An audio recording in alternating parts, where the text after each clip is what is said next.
In this week's episode, we discuss Uber paying hackers $100,000 after a security breach last summer. This may be the last straw for me. We check in with Alex Pachikov, CEO of Sunflower Labs, about building a home security system with AI and autonomous drones. And our very first domain name actually was droneswithlasers.com. And we discuss the proper roles for HR and physical security devices in recent sexual harassment cases. Like who took that work request? Yeah.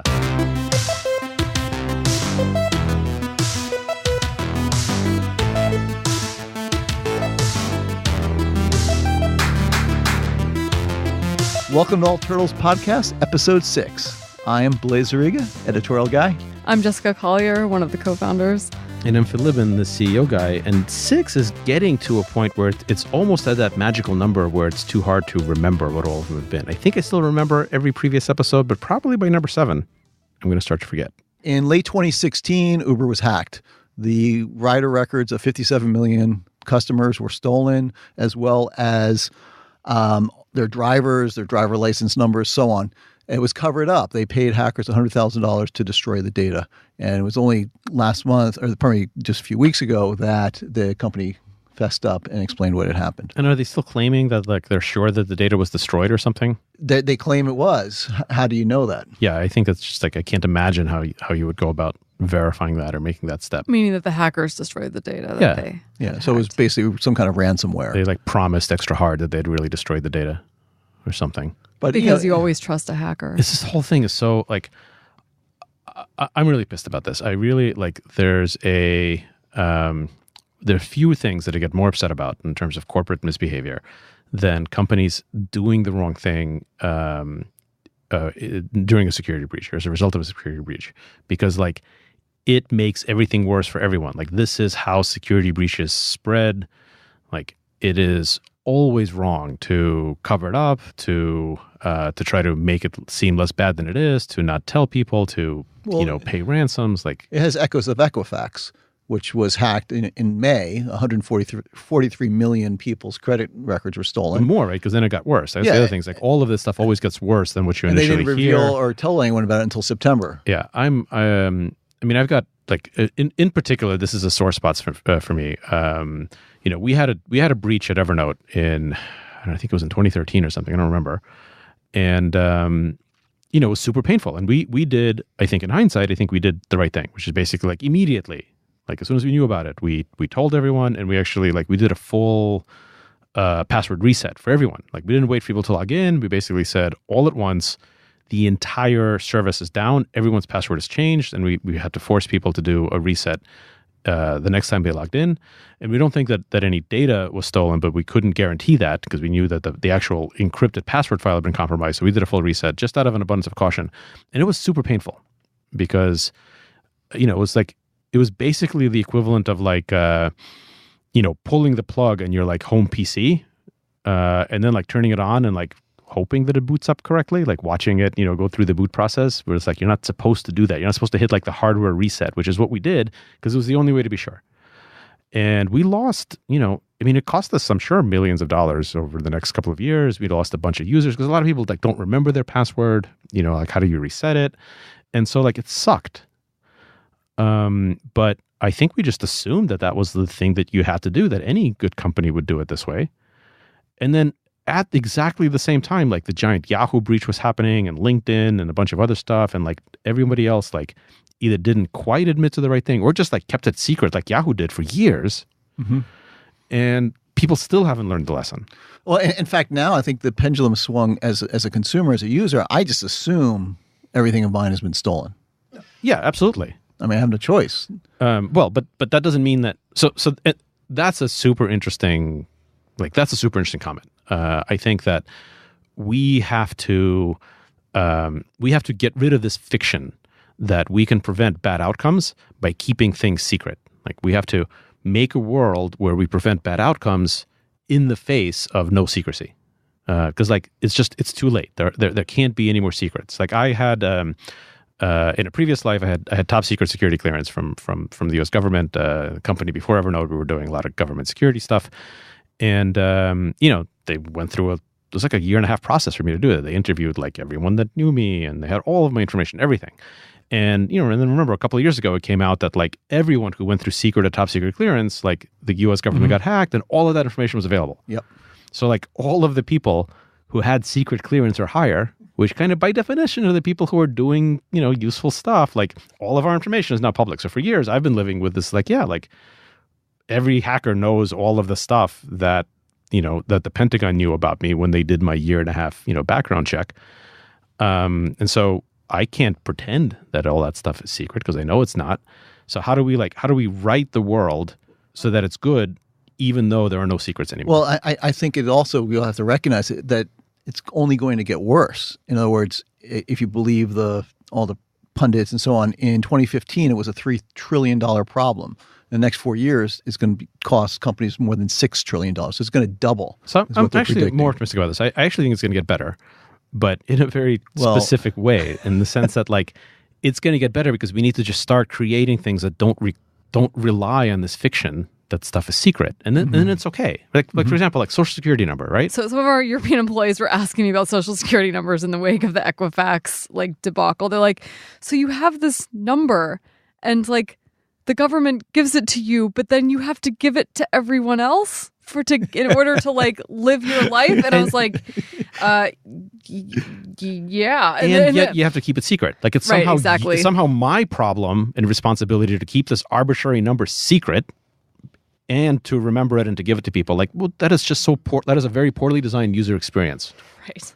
I mean, so Phil, you're saying that you think it may not be as bad as we expect, or perhaps it will get better. But how would it get better? What's needed to get us there? So I think it's two things. One is companies really need to be punished for covering it up, for lying, for minimizing this stuff, and for just all of the stuff that Uber's accused of doing. I don't actually know if they did it. Probably they did. Is bullshit, and like this cannot be acceptable behavior. I've been defending Uber for years. In the face of everything Uber's doing, I've been defending Uber. Not defending the individual actions, but saying, look, it's a company that's worth saving. It's a fundamentally important company. I know a lot of the people there. I believe they're trying to do the right things. It's going to be a tough road, but like I have been an Uber defender for years. And like this may be the last straw for me, because like this is the first time where I'm just like, God damn it, like 57 million people got hacked, drivers' information got out there, and like not only didn't you say anything, but you paid them money, and now you're pretending that they deleted stuff. Like, what the hell is wrong with you? It's completely disrespectful of like all of your users and your employees. And how can you read the message of like, oh, but we verified the data was destroyed? Like, how do I read that in any way other than an insult to my intelligence? Like, I'm not stupid enough to think that there's a way that you can verify that data got destroyed. That isn't how the universe works. Like, that isn't how data works. Right. Like, why are they insulting people even as they talk about it? So step one of it getting better is like, God damn it, stick. Companies do the right thing. Take out the stick. Okay. Is there a carrot? Well, yeah. And step two is we just need to recreate every single product and service in the universe, which is a nice opportunity for people who want work, so that it doesn't require secrets. Like, and that's already happening, right? So like passwords are like, finally dying. And it's, it's Touch ID, it's Face ID, it's all the stuff. But passwords are finally going away. And like, obviously passwords were a stupid thing. And like, everything else needs to go the same way. What do you think about security questions? Oh my God. Oh. So security questions. I don't even know the answers to these questions. I never do. Security questions ought to be illegal. Yeah. I can't think of a worse security policy than relying on security questions. Those are terrible. Companies who use them are idiots with very poor security departments. And like, they're a terrible user experience and they're bad for security. How are they bad for security? Tell us. Well, I went through rolling over a 401k. One of the questions was, have you refinanced when was your mortgage issued? And I'm thinking, when was my mortgage issued? Which one? I've refinanced. My mortgage has been bought and sold, and I did my best. Yeah. And eventually I got locked out. So they're bad in two ways. One is because of that, right? Because like they make it inconvenient for legitimate users to actually use the product, and that's terrible. Like making legitimate usage harder is not good security. It's bad security. Like everything that the TSA does at the airport like in the sense that it makes air travel much worse, is bad security, because there's a price that all of us are paying. On top of that, it actually also makes attacks more likely, because when you have like really frustrated normal users of your system, they're much less likely to actually notice or care about or to stop like the abnormal use cases. So like heavyweight security that makes legitimate use worse, A, there's just a straight up cost because it makes legitimate use harder. And B, it probably makes many types of attack vectors more likely as well. So this is just bad. So like everything that like, if you are a legitimate user and you hate a security experience, chances are that it's a very poorly designed security system that's actually making the security worse. So yeah, like it really feels like there's a reckoning coming here. But this goes pretty deep. So for example, like I'm a pretty firm believer, and I think a lot of people probably are, that as an example, a health insurance company should not be able to use my DNA data to, price discriminate. Like, right? Like I think a lot of people would say like, yeah, like it should be illegal for an insurance company to look at my, gene sequencing and the fact that I may be more likely to develop a certain type of cancer, use that to price discriminate, right? I guess there's an argument to be had there, but I think in general, this is pretty widely held opinion. So I agree with that. So then there's attempts to prevent that from happening by making your like DNA information somehow like secret or private. And like that's doomed to failure. Instead, what should happen is it should just be like illegal for insurance companies to price discriminate. So you just assume that they have it. You mean we should regulate things? Well, I've actually never been opposed to regulation. I know you think I'm like a giant libertarian, but like I actually think kind like of are a libertarian. I'm actually not. I like effective government. And I think like effective But you think effective government means like very small government with no actual laws, because laws in general are stupid. I've never said, well, that's half right. Current laws generally are stupid, but like laws in general aren't. So like I'm all in favor of effective laws, and I don't actually need there to be like few of them. I just want like effective, like with like metrics and scientific measurement, like effective laws. And like I'm totally in favor of basically saying like an insurance company can't price discriminate based on, for example, genetic information. Like, yeah, I'm all in favor of that law. In fact, I think like the way the world is going, it's getting so complex that maybe small government and very few laws made a lot more sense, 200 years ago when like things were just simpler. But like right now, what we need isn't so much small stuff. We need smart stuff.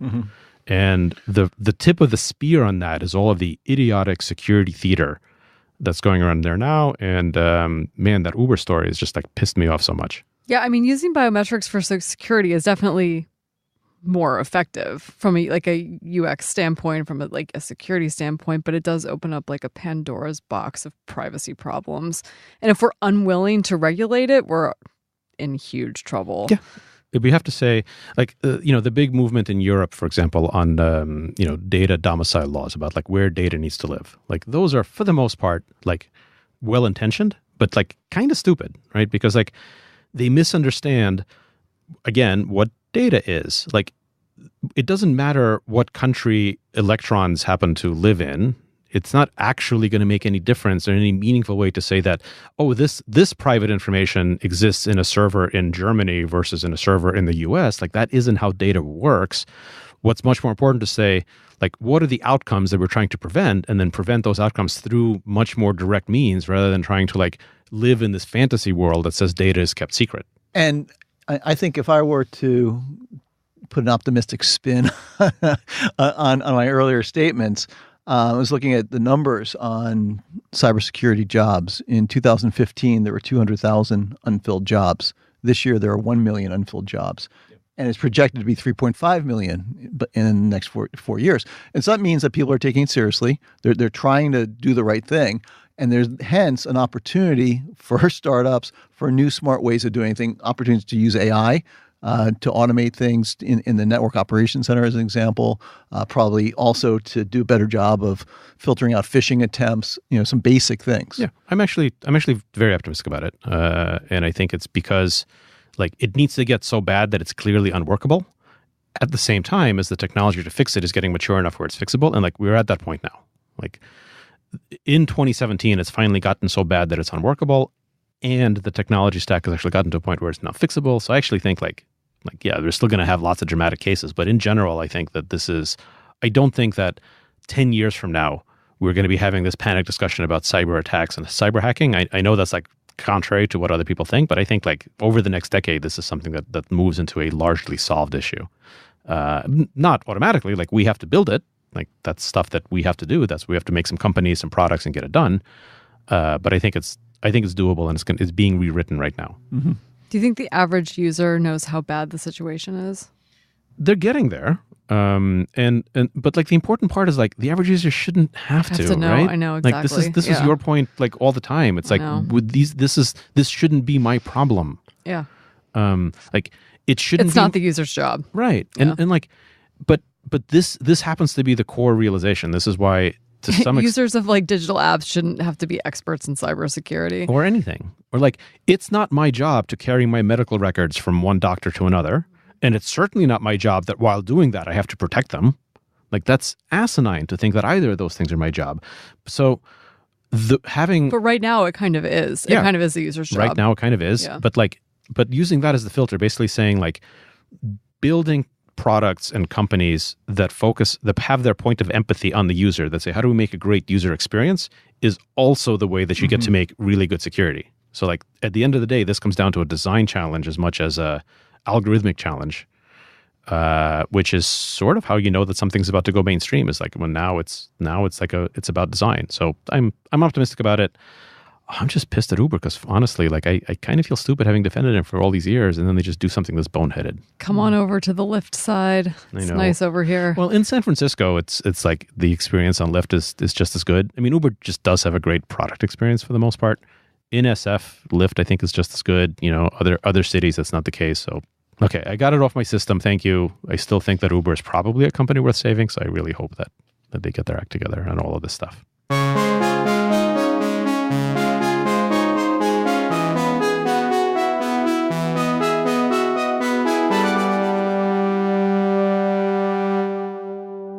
Well, we'd like to welcome a guest, Alex Pachikov of Sunflower Labs. Super happy to have Alex here.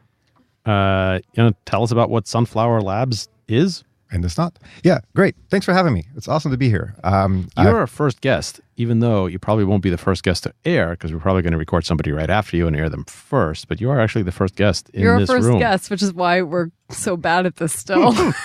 More importantly, I'm your second listener. Oh, You're the other one.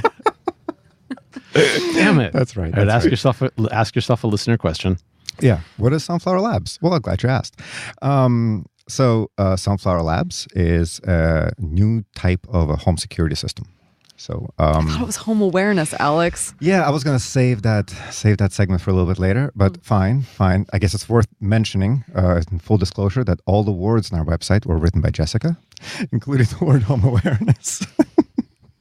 I think that was you though, right? It's like there's this like you needed a name for this thing that you're doing. I went back and forth on it. My feeling right now is what I want to build is a home awareness system, but nobody knows what that is. So I can't say I'm building a home awareness system because then nobody understands what it is. So the closest approximation to what I'm actually building is a home security system, and then we will extend our security capabilities to also give you full awareness of your property and kind of extend beyond what home security does today. And this started because you wanted to put lasers on drones. Correct. Yeah. So that was my goal. You almost got it. I mean, there's no lasers in the current drones.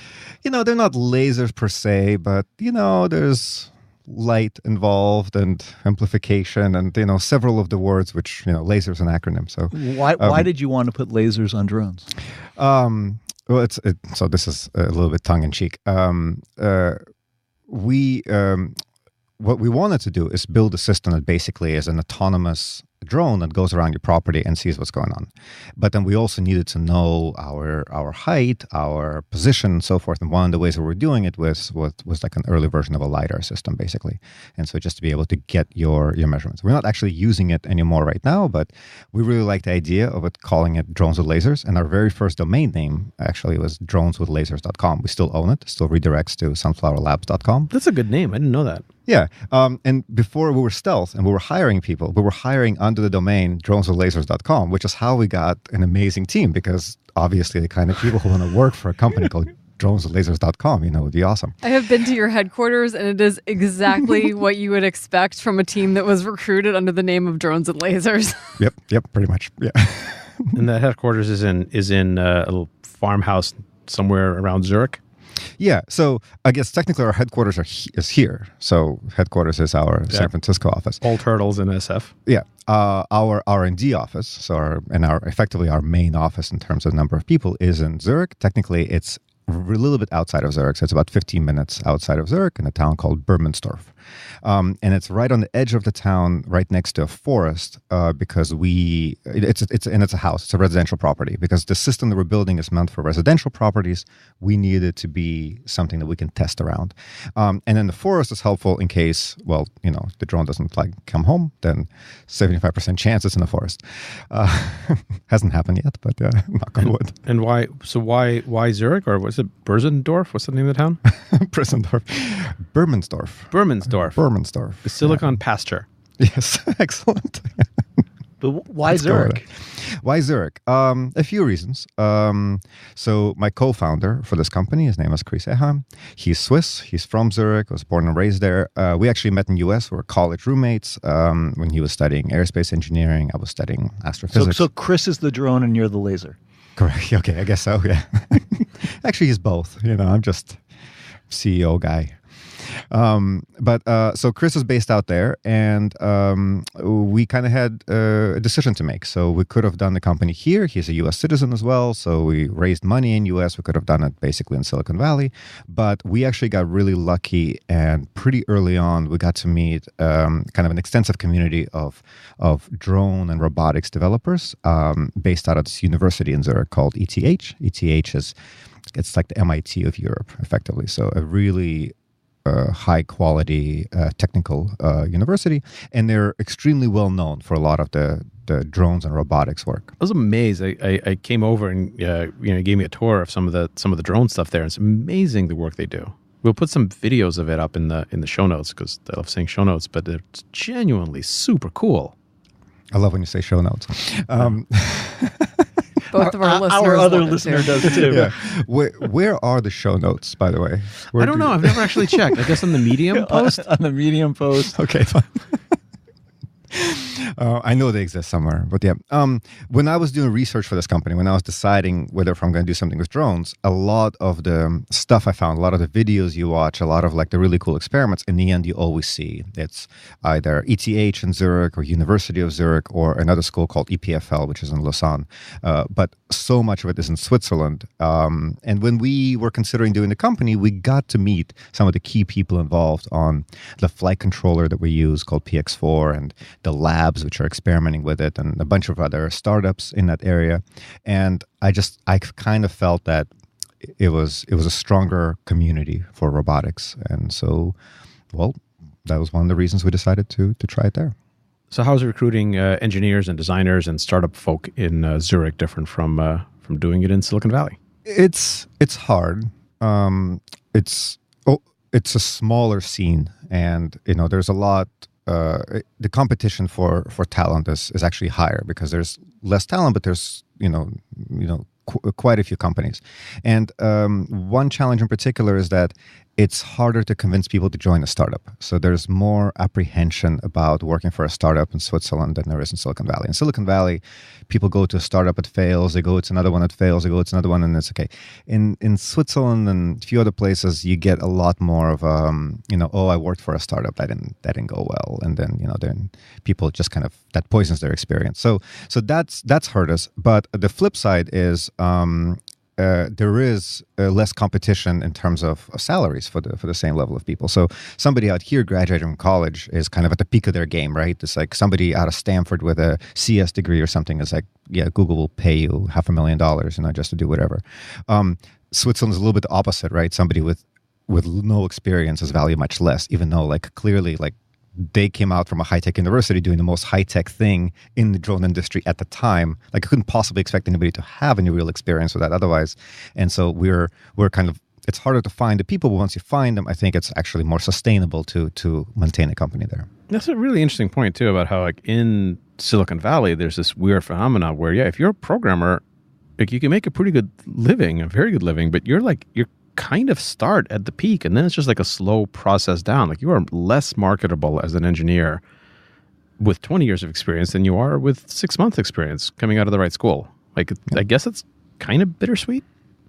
Yeah, I guess so. Yeah, it's it's funny to see job ads for, and this is not true anymore, but maybe 5 years ago, somebody saying that they're looking for somebody with iOS development, 10 years of iOS development experience. When iOS has been around for 3 years at the time or something like that. So that's the prevailing mentality that you're kind of fighting against.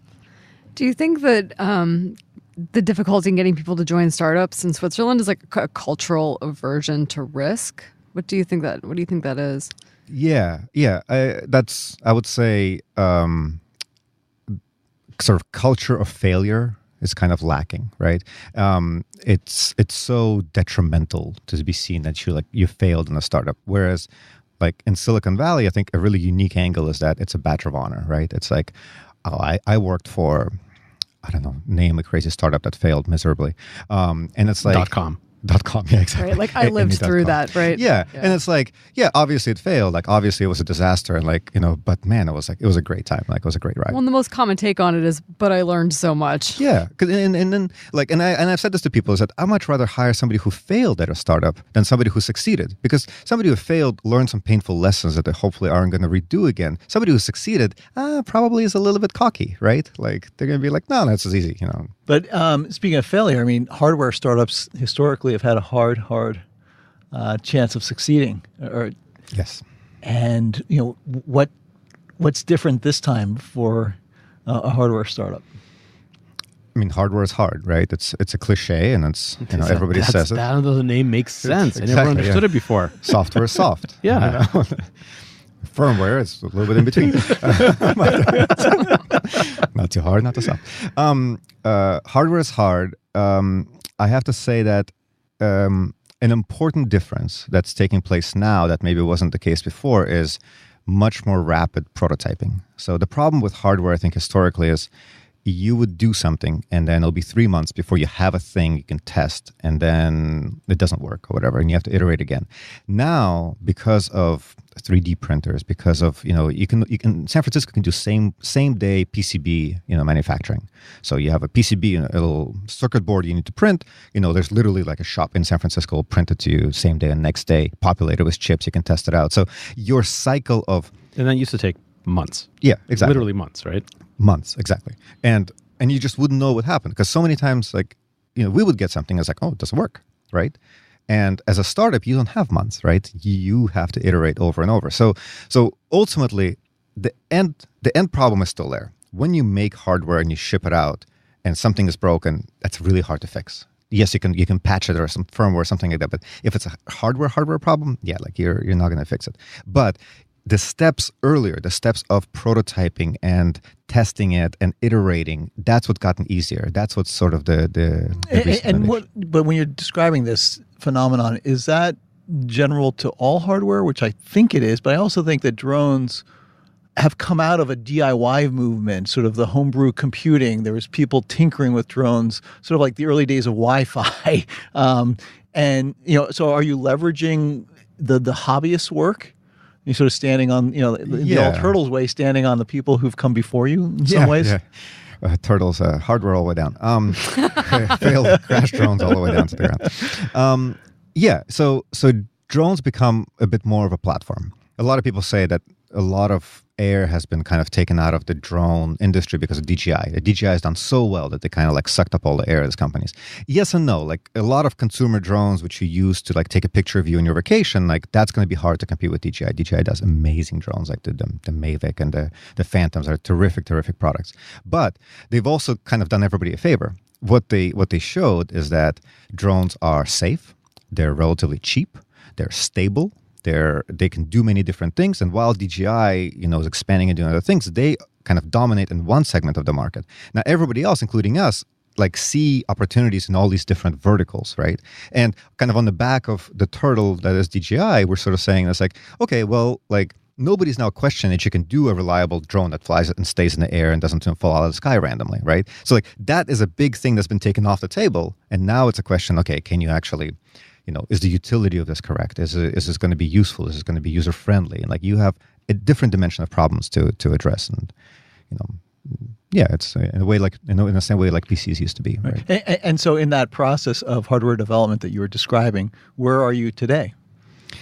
We are deep in the prototyping era. So we've done at this stage probably 3 generations of prototypes, and each generation is order of magnitude more advanced in what it's supposed to do. And what we are coming close to is a complete technology stack. So all of the core technology that we need to do, including our autonomous flight and path planning and all of our sort of target detection and localization technologies, they're really sort of difficult, fundamental things that our service is supposed to provide.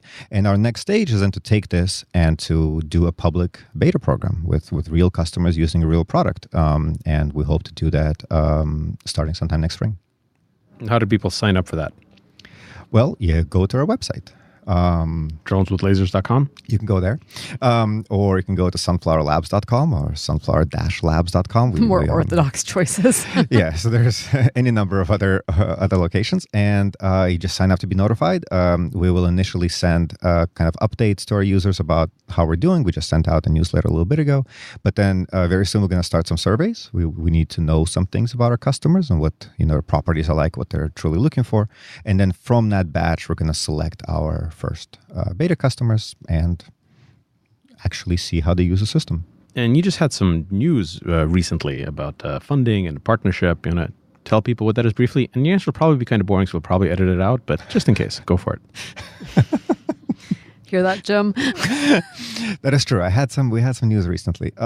So we announced a major partnership with Stanley Black & Decker.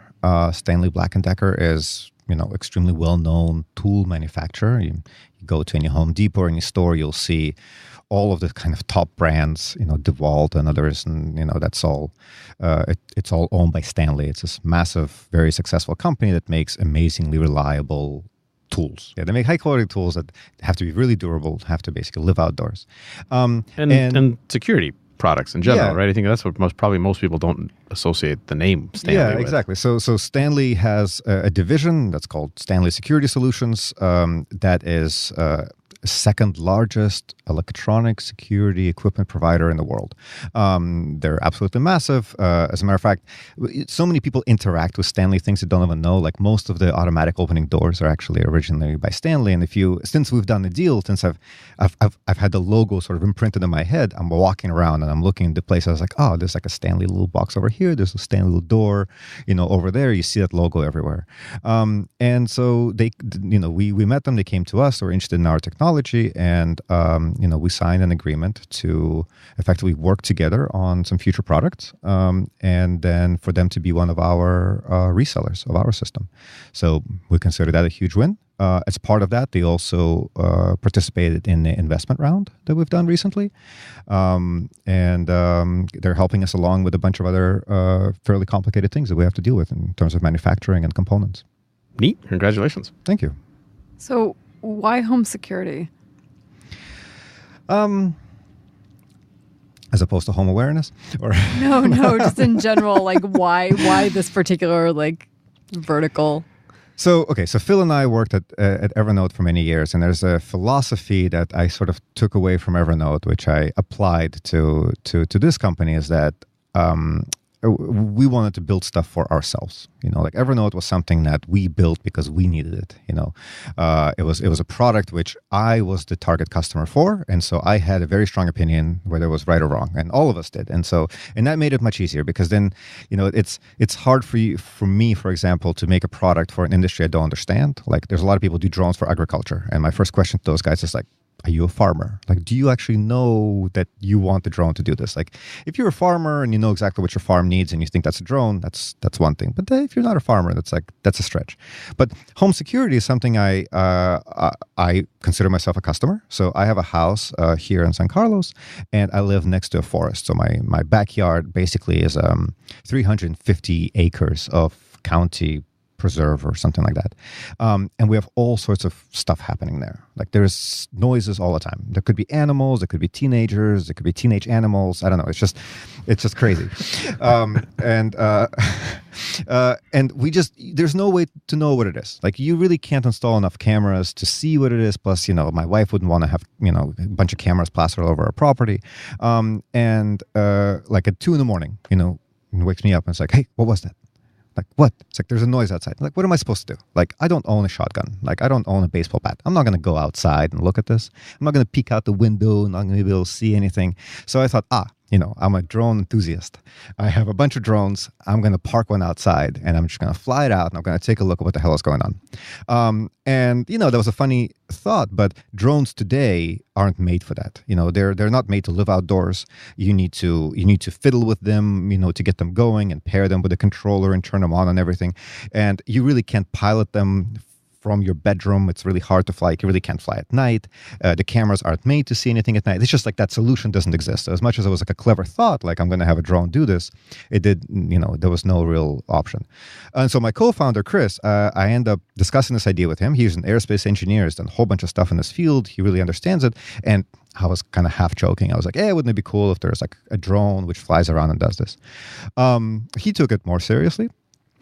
He started exploring, he started prototyping, and pretty quickly we realized, like, look, yeah, you could have a system like this. Like, the technology is there. Like, that year when we started, we could build it. And as a matter of fact, he built the very first prototype relatively quickly. And then next time we were hanging out, he was like, hey, check this out. There's a drone, flies autonomously, goes these waypoints, points in our direction. And it kind of clicked. Like, it kind of felt that, like, wait a minute, like home security is this huge industry. It's pretty broken. Sucks, right? Yeah, it sucks. Like all the solutions. That's the thing. It's like so many people have home security products, and interacting with them is terrible. Like whenever you have to interact with your home security product, it makes you feel worse. Like it never actually makes you feel better. Like it only makes you feel worse. You only interact with it when like it's an alarm is going off, which either is a false alarm or something really bad is already happening in your house. So it's kind of a really shitty UX. It's like taxi cabs in a sense, right? It's like a universal need to have a taxi system, but it was just terrible and mostly a ripoff and disgusting. And, and then somebody like Uber comes around and Uber realizes that there is the technology necessary in order to be able to crowdsource this and summon the cars to your location. And then they turn the whole thing upside down. And I kind of feel it's home security in the same position. Like home security is a universal need, mostly terrible products, mostly unpleasant experiences, but the technology is there to turn it on its head. And just got there. Like the timing is right. Like exactly. The technology you couldn't have done this 3 years ago. Probably couldn't have done this a year ago, really. Like even now, like we are at the very, very cutting edge. Like the kind of stuff we're looking into using for our product is not on the market yet. Like it's in late research phases. And so we thought, one thing that home security is problematic about is like, and this is where the home awareness comes in, is that it actually doesn't give you any understanding of what's happening around your home, right? You typically have sensors on your doors and windows. One of them goes off and that's it. And you get like a message that says an alarm went off and you just panic. You got nothing going on. Your solution to that could be plaster it with cameras. Cover your home indoor and outdoor with cameras, and then you have some like crappy UI with like a whole bunch of cameras. You like going through them trying to see what it is. What the drone gives us is a dynamic observation system of any given point. And what our sensors give us is the location of where the drone needs to observe. So like the combination of these, intelligent sensors, which can analyze and detect what's happening in your property, localize it, tell you where that's going on, and effectively a security camera that goes there and just takes a look. That is what we think is the unique advantage of the modern technology. And a byproduct of that is that the drone which arrives at the scene, if there's somebody on your property doing something that they shouldn't be, the drone acts as a deterrent. Like it's an equivalent of a security guard coming out, or at the very least a dog or something like that, right? It's the flying dog. Yeah, the flying dog. With a laser. With lasers, yeah. It's like, just point a laser at your chest. This is my co-founder's invention. So we're going to add this in a maybe I shouldn't say it so nobody steals the idea. Whatever. You point a laser at somebody's chest, and we don't have any guns on board, but you point a laser pointer, right? And you just start counting down. 9, 8. 7, 6. Who's gonna are you gonna wait till 1? Like you're gonna find out what's gonna happen? And back to the original inspiration for this. Have you deployed this in San Carlos and seen mountain lions or bobcats or? I've had this over my house. So one of the prototypes lived over my house for months. And we've used it to demo, basically, when we're raising teenagers. money. Teenagers, yeah. So the system isn't right now in the state where it's just like, it's still in development. So we set it up, we can use it, we can test it around, and then we take it down and we build a new prototype. But for several months, I have to say, I had like an awesome drone flying around my house. And one of my concerns was my neighbors are going to kill me, right? Turns out, nobody complained. And one time a neighbor came to me and he says, listen, can you tell me next time you fly your drone? And I thought, okay, this is the moment. He wants to be upset. He says, no, I want my kids to come and see it. He says he sees it occasionally, but he doesn't hear it. And so by the time he sees it, because we usually just fly for a minute or two, so he doesn't come out. So he just wants his kids to come and see the drone. And I thought, that's great viral marketing too. Yeah, well, actually, once the system is running, this is the sort of thing that neighbors should want, because like every house in the neighborhood that has one of these actually increases the overall security of the whole thing. So you should be able to get positive network effects. Yeah, I think so. And then eventually we can do kind of like a whole gated community coverage. And you don't need to have one drone per house. You can have 3 drones for 10 homes or something like that, right? And so then you also get the benefit of just kind of scaling it that way. Neat. Okay, so if you are a great engineer and you want to work in Zurich or San Francisco on autonomous flying drones and home awareness, go to sunflowerlabs.com and get in touch. That's right. Yeah, always looking for good people. Thanks for being here, Alex. Thank you so Alex. much. Thanks, Alex.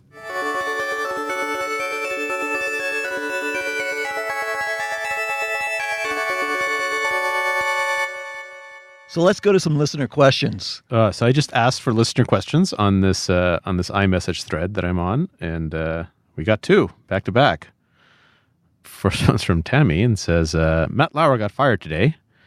So now you guys know when we're recording this. Is there an app to stop sexual harassment sooner than like 20 years into it? It's a good question. It is a good question. It would like solve for a lot of the trauma that we're experiencing as a society right now. Well, right now, also what's happening is the HR departments, which are designed, in theory, meant to sort of nip problems in the bud, it's being revealed that they're sort of, because they're protecting the higher ups and just serving the company, they're not addressing this until it has festered for 20 years and become a massive problem.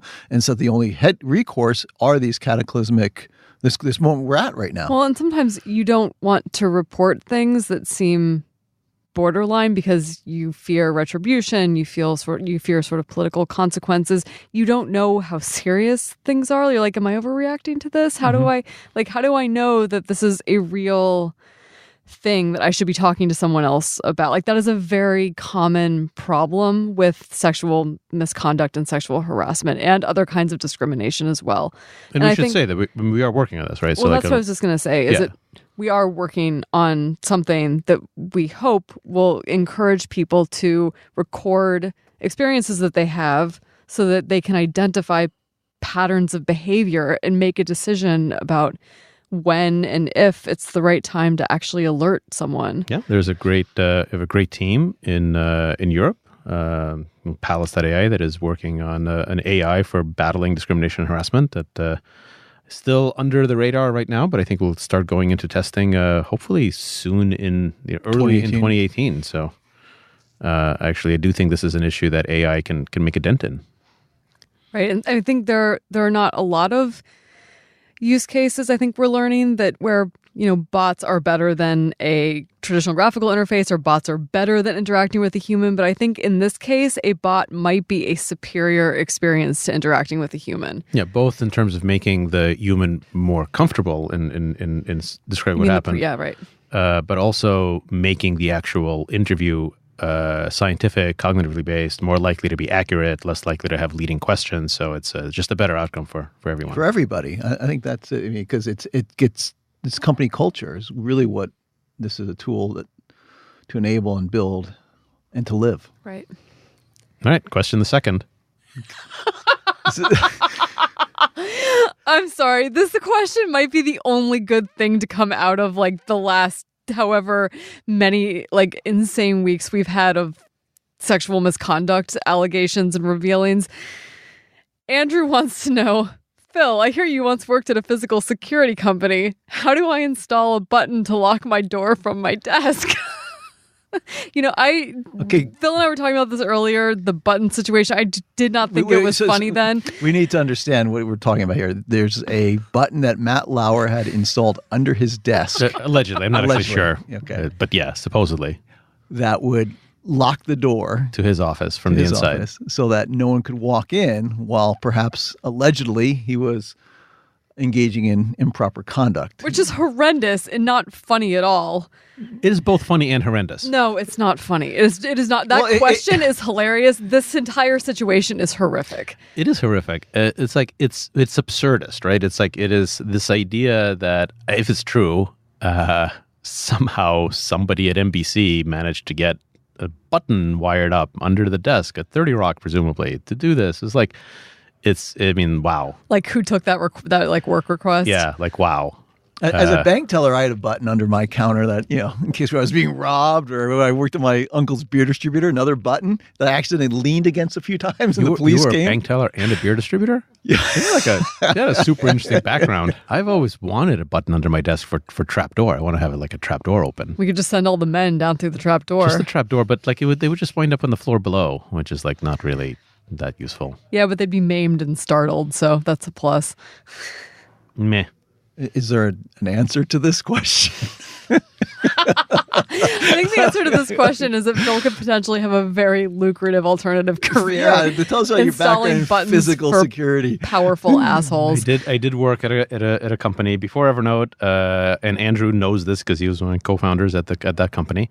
It's called Court Street. It was an MIT spinoff. We did cyber and physical security for U.S. government and big banks and fun things like that.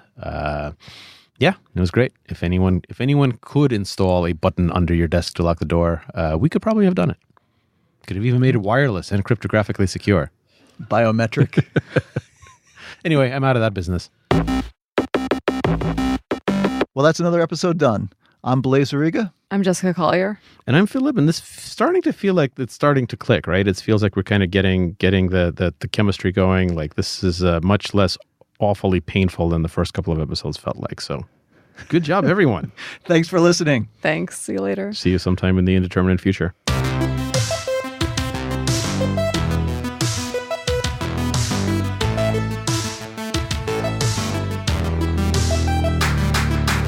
This podcast is a production of the All Turtles worldwide media empire with offices in San Francisco, Paris, Tokyo, and beyond.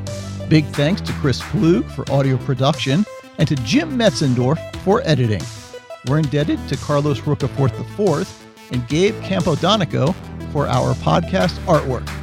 Theme music is an original composition by Matt Ammerman, inspired by Japan Railways, and the interstitials are recreations of some of our favorite JR jingles. And we're especially grateful to our guest Alex Pachikov, CEO of Sunflower Labs, who flew in from Zurich to be with us. On behalf of Jessica Collier, Phil Libin, and yours truly, Blaise Zerega, and the rest of the All Turtles team, thanks for listening.